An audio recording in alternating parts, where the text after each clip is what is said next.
শেখ হাসিনার পোষণ করুক। আমি শেখ হাসিনাকে বাংলাদেশের প্রধানমন্ত্রী মনে করি। শুভেন্দু অধিকারীর মুখ কিন্তু খুব একটা মানে কন্ট্রোল অবস্থা থাকে তা কিন্তু না।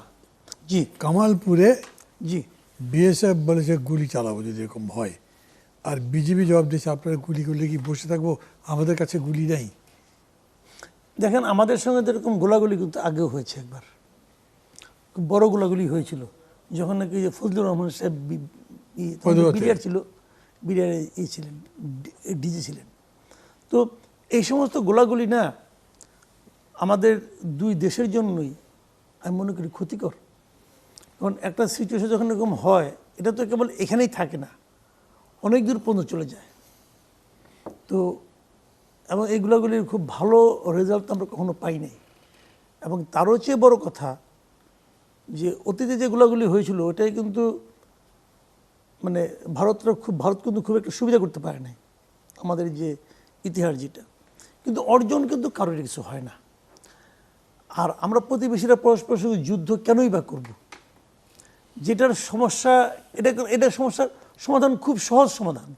আচ্ছা পুশব্যাক যখন আপনার করতেই হবে, এটা আসলে যেটা হচ্ছে বুঝছেন, এটা বেসিক্যালি পলিটিক্সটা হচ্ছে। শুভেন্দু অধিকারী জিতছে এই হুজুগটাকে করে সামনে নিয়ে।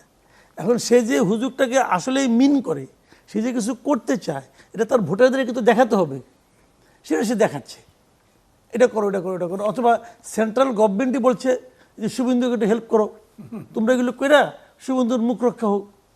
শুভেন্দু অধিকারীর মুখ কিন্তু খুব একটা মানে কন্ট্রোল অবস্থা থাকে তা কিন্তু না।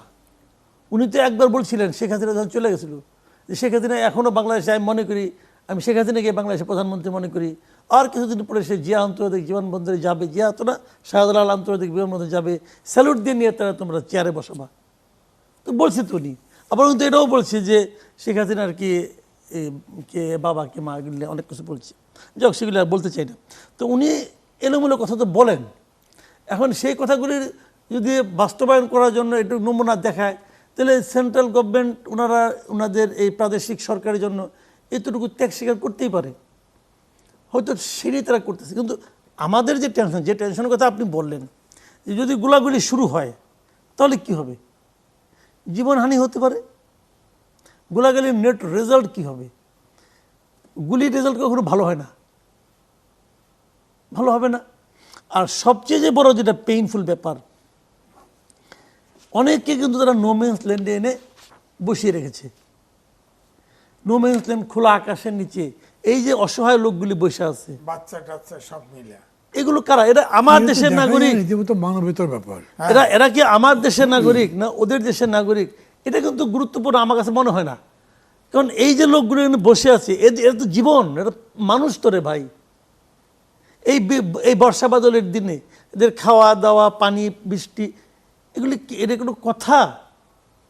এটা কিছু হইল?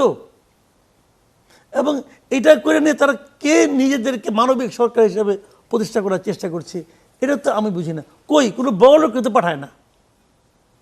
পুলিশের মানে কি এরা অবৈধভাবে ওখানে গেছে? তো অবৈধভাবে তো আওয়ামী লীগের বহু লিডার গেছে, অবৈধভাবে তো শেখ হাসিনাও গেছে।